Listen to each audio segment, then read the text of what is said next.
수학 공부는 왜 해요? 네 번째 시간입니다. 수학은 벽돌 쌓기와 같습니다. 아래쪽 벽돌 없이 위쪽 벽돌을 놓을 수는 없습니다. 사칙 연산을 할 수 있어야 분수 계산도 할 수 있고 분수 계산을 하면서 소수의 개념을 얻게 됩니다.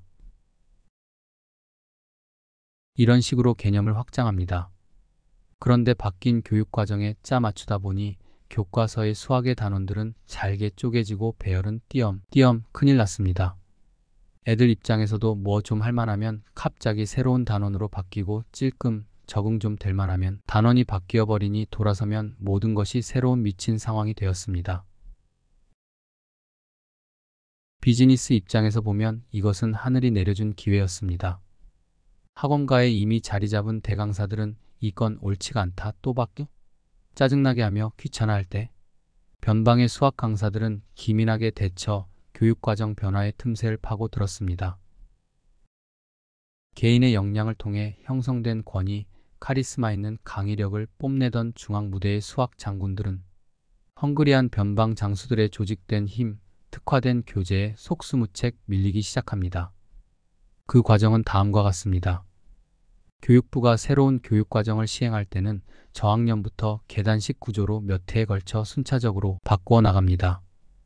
중앙무대의 수학 장군에게 새로운 고교 교육과정을 배우러 온 고등학생은 이미 새로운 교육과정을 저학년에서부터 수년간 훈련받은 상태입니다. 교과 분석도 안 되어 있고 교과 과정의 문제점만 지적하고 있는 대강사들의 구식 권법이 이 친구들에게는 불편하고 답답합니다. 수년 전부터 저학년을 가르치며 새로운 교수법을 준비한 변방의 수학 장수는 경쾌한 행마, 신선한 초식으로 고등학교 시장까지 잠식해버립니다. 중앙무대의 자리를 잡습니다. 학원과 판세가 거칠게 물갈이 됩니다. 학원이 중학생을 고등학교 보냈다고 과고 몇 명, 외고 몇 명 광고한 것도 이때가 처음이었습니다. 고등학생 서울대 보낸 것을 내가 가르쳤으니 당연하다는 듯 자랑조차 하지 않던 낭만파 올드 보이들 소위 대강사들에게 이건 좀 민망한 풍경이었습니다. 그런데 여기서 집중해서 살펴봐야 할 핵심이 있습니다. 변방의 장수들을 중앙무대로 이끈 엑스칼리버는 무엇이었을까요? 바로 새로운 교재였습니다. 중앙에 있는 학원에 입문하기에는 스펙이 조금 부족한 분들이 변방에서 일을 하게 됩니다. 대학 입학 시험 볼 때 그저 몇 문제 더 틀린 것뿐인데 학원에 가보니 갑자기 처지가 공공합니다. 매 순간 자신의 실력을 증명해야 하는 고단한 삶이죠. 자연스럽게 반골의 성향을 키우게 됩니다. 멋진 단어입니다. 반골. 내가 학교 선생도 아닌데 공교육 체계 안에 있지도 않은데 왜 수학 교과서대로 가르쳐야 하지? 자신의 정체성에 대한 자각이며 근본적인 질문입니다. 분절화된 교과서를 다시 해체 재배열해서 체계적으로 다듬고 아예 중 1, 2, 3 교과 내용을 대수와 기하로 분류해서 한 방에 가르칠 수 있도록 편집합니다. 학부모들이 징그럽게 요구하던 실력에 대한 증명도 교재를 방패 삼아 해결하니 마음도 넓어집니다. 중1이 중3 과정까지 한 묶음으로 배우고 있는 겁니다. 대수 기하 이렇게 나눠서 그렇게 하다 보니 중2 때는 벌써 고교 과정을 배울 차례가 됩니다. 이거 들으시면 뭔가 떠오르시나요? 네, 맞습니다. 선행. 2000년대 시작해서 현재까지 초, 중등 수학 교육의 대세가 된 선행은 이렇게 시작되었습니다. 이것이 옳다 그르다의 논쟁은 하지 않겠습니다. 아니, 나중에 한번 다루어 보겠습니다. 이 방식은 학부모들에게 매우 매력적이었습니다.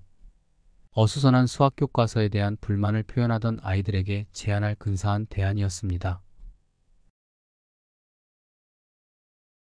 IMF를 호되게 겪으면서 기업들은 초심으로 돌아가 제품력과 신기술에 몰두합니다. 신기술은 단시간에 만들어낼 수 없습니다. 하지만 모방을 통해 제품력을 단기간에 끌어올릴 수는 있습니다.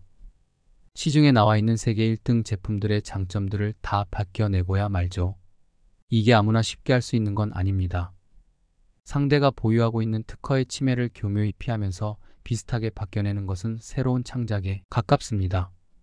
어릴 때부터 인내하며 목표를 이루어왔던 모범생들이 이 완벽한 모방을 이뤄냅니다. 기업의 제품력은 전 세계 1.5등급으로 급부상합니다. 근데 이렇게 만든 제품을 팔아서는 기업에 이문이 남지 않습니다. 짝퉁의 냄새가 나거든요. 기업은 그동안 투자했던 R&D 성과에 힘입어 신기술도 한 가지씩 추가해서 제품을 출시합니다. 어느덧 1.2등급, 1.1등급 소리도 듣게 되죠. 문제는 소수점이 떨어져 나가질 않습니다. 기업은 알아차립니다. 아, 이게 모범생들의 한계구나.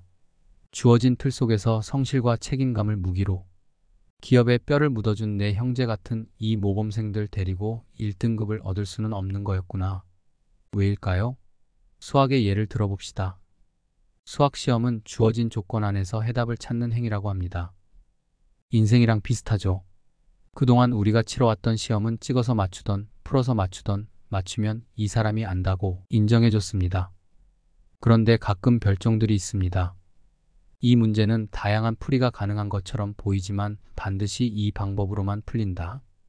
다른 해법으로 풀 경우 풀이 과정 중에 등장하는 2차 조건이 나타나면 거기서 멈춘다.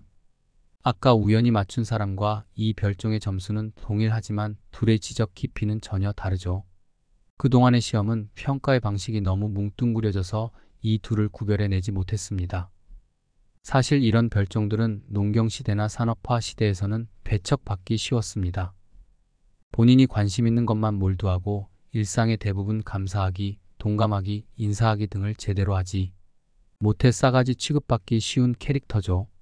남도 나 같을 것이라 생각하여 하는 행동이 자꾸 오해를 낳으니 본인도 위축되고 상대도 이상한 새끼라 비난하기 쉽습니다. 일상에서는 이런 사람들이 매우 불편합니다. 나와 너무 다르니까요. 조직도 이런 사람을 싫어합니다. 조직의 화합에 저해가 되죠. 근데 해외 1등 기업을 염탐하다 보니 꼭 위기의 상황에서 이런 또라이 하나가 회사의 운명을 바꿔놓는 사례가 등장합니다. 기존의 통념을 뒤엎는 발상, 남들이 다 아니라는데 밀어붙이는 똘끼, 그리고 계속 실패해도 넘치는 확신으로 흔들리지 않는 사람, 그리고 트라이엄프. 기업은 이런 놈이 도와줘야 1등을 할 수 있고 유지할 수 있다는 것을 깨닫기 시작했습니다. 1.1등을 벗어나기 위해 이런 놈을 찾아낼 방법을 연구하기 시작합니다. 그리고 길러낼 수는 있는 건지 여기저기 물어봅니다. 눈치채셨나요? 갑자기 여기저기 영재라는 말이 나오기 시작한 이유입니다. 교육부도 기업의 건의를 받아들여 영재 육성 과정의 트랙을 신설합니다. 오늘도 마무리를 못했습니다. 다음 시간에 영재 발굴 프로젝트에 대해 다뤄볼게요. 들어주셔서 감사합니다.